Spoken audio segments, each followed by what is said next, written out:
Hello everyone, let's start our new topic Shishunag dynasty. और इससे पहले जो है हम दो डायनेस्टीज़ को जो है ख़त्म कर चुके हैं।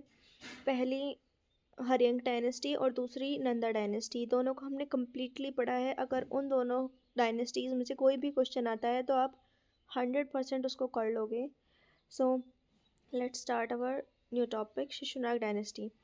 तो जो शिशुनाग डायनेस्टी है उसने मगध को रूल किया हरियंक डायनेस्टी के डिक्लाइनेशन के बाद में। यानी कि ये कब आई, जब हरियंक जो डायनेस्टी है वो पहले ही क्या है डिक्लाइन हो गई। उसके बाद में डायनेस्टी आई शिशुनाग डायनेस्टी। और थर्ड नंबर पे आती है हमारी नंदा डायनेस्टी।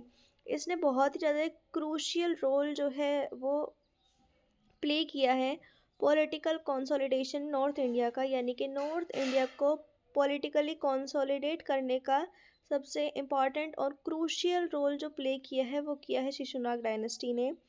और एक ग्राउंड तैयार किया है बाद में नंदाज के राइज के लिए और मौर्यन डायनेस्टीज़ के राइज के लिए।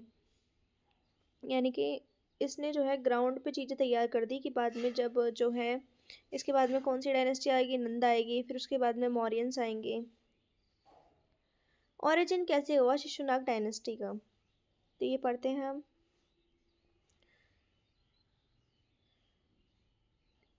नाग दशक जो है लास्ट हरियंक रूलर था हरियंक डायनेस्टी का, जो बहुत ही ज़्यादा वीक रूलर था, जिसकी वजह से जो है मगध ने काफ़ी एडमिनिस्ट्रेटिव डिसऑर्डर, बहुत ही ज़्यादा करप्शन और मगध के अंदर ही इंटरनल रिवोल्ट को जो है उन्होंने फेस किया। इस वजह से जो है पीपल जो है डिससेटिस्फाई हो गए और जो है दूसरा दूसरी डायनेस्टी को जो है ओरिजिन यहाँ से उनका स्टार्ट हुआ। जो पीपल थे मगध के उन्होंने रिवोल्ट करना शुरू कर दिया मिसरूल के खिलाफ। जो भी जो है वीक रूल नाग दशक जो कर रहा था उसके खिलाफ रिवोल्ट होना शुरू हुआ। जो मिनिस्टर्स हैं उन्होंने शिशुनाग को जो है वाराणसी का जो है मिनिस्टर जो है इलेक्ट किया। यहाँ से शुरुआत होती है कि इस अब जो है लोगों के अंदर जो है किंगशिप की जो इस क्वालिटी जो है शिशुनाग डायनेस्टी का जो शिशुनाग थे उनके अंदर जो है किंगशिप की जो क्वालिटीज़ है वो उनमें दिखनी शुरू हुई। और अब जो है इस तरह से जो है शिशुनाग डायनेस्टी जो है हरियंक डायनेस्टी के बाद पावर में आई। इम्पॉर्टेंस क्या है कि ये बहुत ही ज़्यादा रेयर एग्जाम्पल है एंशियंट इंडिया का, जहाँ पे एक जो है रूलर पावर में आया पब्लिक के सपोर्ट के साथ में। अब तक क्या चल रहा था कि राजा का बेटा ही राजा बनेगा, लेकिन द थिंग इज अब जो हुआ, अब जो नया जो राजा बना वो पब्लिक के सपोर्ट से बना।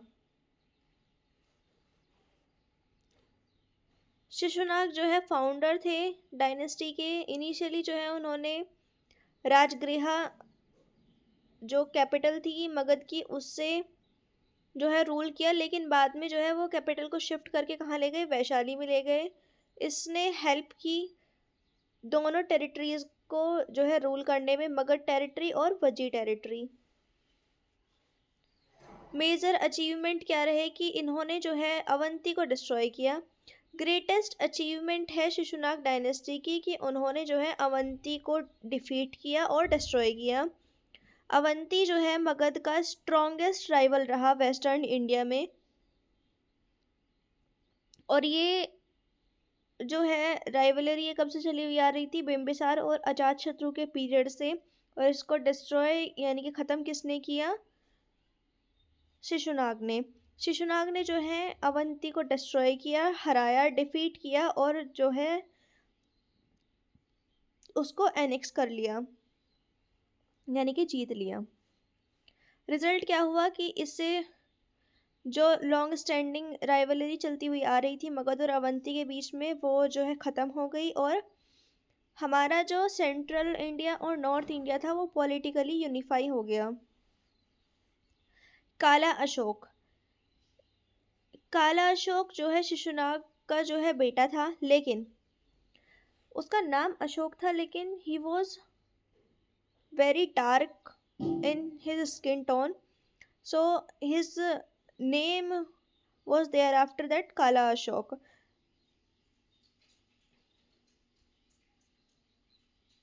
और इसको काकवर्ण भी बोलते हैं। काला अशोक ने जो है अ, जो कैपिटल थी मगध की, अ, शिशुनाग ले गया था वैशाली में। अभी दोबारा वैशाली से कैपिटल को उठा के ले आया पाटलिपुत्र में। पाटलिपुत्र जो है परमानेंट कैपिटल बनी किसकी, मगध की।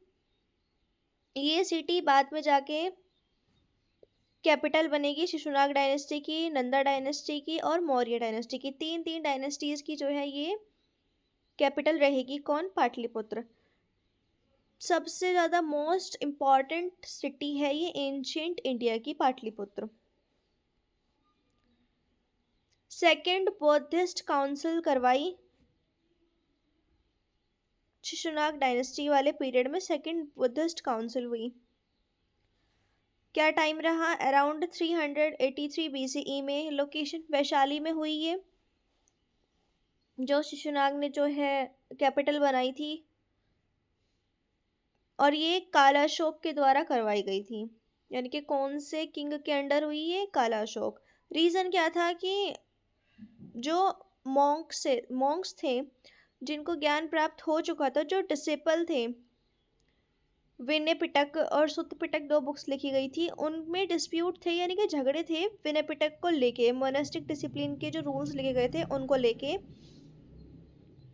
स्पेशली कुछ 10 डिस्प्यूटेड प्रैक्टिसेस थे, जैसे कि use of money, food rules, ये ऐसे ऐसे डिस्प्यूट थे। इसकी वजह से जो है सेकेंड बौद्धिस्ट काउंसिल जो है करवानी पड़ी।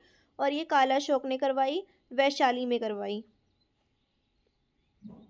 इसका रिजल्ट क्या हुआ कि जो बुद्धिज्म है, यानी कि जो बौद्ध जो धर्म है, वो 2 वर्ण में बट गया, सतीवर्दा और महासंघिका, यानी कि ऑर्थोडॉक्स और लिबरल। ऑर्थोडॉक्स वे जो बहुत ज़्यादा कट्टरवाद थे कि भाई बिल्कुल हर चीज़ बिल्कुल परफेक्ट होनी चाहिए। लिबरल यानी कि ठीक है यार, चलो कोई बात नहीं। हिस्टोरिकल इस चीज़ की क्या इंपॉर्टेंस रही कि ये फर्स्ट मेजर कीज था बुद्धिज़्म का, और उसने बहुत ही ज़्यादा जो है रॉयल सपोर्ट दिखाया बुद्धिस्ट इंस्टीट्यूशन के लिए। शिशुनाग डायनेस्टी का एडमिनिस्ट्रेशन कैसा था, तो स्ट्रॉन्ग सेंट्रलाइज मोनार्की थी। यहाँ पे राजा का रूल था। मिनिस्टर्स और ऑफिशियल्स जो हैं हेल्प करते थे राजा को। इफिशियंट इनका रिवेन्यू सिस्टम था, क्योंकि सारा जो रिवेन्यू सिस्टम था वो आता था फर्टाइल गंगेटिक प्लेन से, जिसने स्टैंडिंग आर्मी को भी खड़ा रखा। क्योंकि अच्छा खासा रिवेन्यू आता था तो इनके पास में स्टैंडिंग आर्मी थी।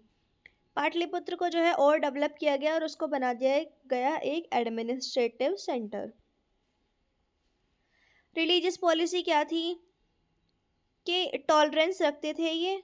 बाकी जो खुद जो मानते थे वो बुद्धिज्म को मानते थे, लेकिन बाकी जो जैनिज्म वाले थे और भी जो संघ के लोग थे उनको परेशान नहीं करते थे, हर संघ को जो है सपोर्ट करते थे। शिशुनाग डायनेस्टी का जो है डिक्लाइन कैसे हुआ, तो कालाशोक के बाद जो रूलर्स आए वो बहुत ही ज़्यादा वीक सक्सेसर्स थे। बताया जाता है कि जो कालाशोक था उसके 10 बेटे थे, लेकिन 10 के 10 में बिल्कुल भी कोई लीडरशिप जो है एबिलिटी थी ही नहीं, कोई एडमिनिस्ट्रेटिव इफ़िशियंसी नहीं थी, बिल्कुल इनएफिशिएंट रूलर थे वो। इस वीक ने अलाउ किया महापद नंदन को कि वो अब जो उनकी आर्मी में ही एक पावरफुल जनरल था, उन्होंने जो है ओवरथ्रू कर दिया इस डायनेस्टी को और अपनी खुद की जो डायनेस्टी है वो बचा दी, जो थी नंदा डायनेस्टी। इम्पॉर्टेंस क्या है शिशुनाग डायनेस्टी का, तो क्या काम किया ऐसा शिशुनाग डायनेस्टी का जिससे हम उसे याद रखें, तो उसने जो है नेवर एंडिंग राइवलरी को ख़त्म किया मगध और अवंती के बीच में। अवंती को एनेक्स किया, मगध की जो है टेरिटरी को स्ट्रेंथन किया, पाटलिपुत्र को परमानेंट कैपिटल बना दिया, यानी कि अब पाटलिपुत्र मगध की परमानेंट कैपिटल हो गई, अब इसको कोई बदलेगा नहीं। दूसरी बौद्ध संगीति कराई, सेकेंड बुद्धिस्ट काउंसिल, और एक पॉलिटिकली स्टेबिलिटी जो है क्रिएट कर दी नंदा और मौर्य के एक्सपेंशन से पहले। Bye bye, see you in the next video. और अब जो है हमने तीनों डायनेस्टी को जो है, आई एम सॉरी, तीनों डायनेस्टी को हमने प्रॉपरली कंप्लीट कर लिया है। So bye bye, see you in the next video.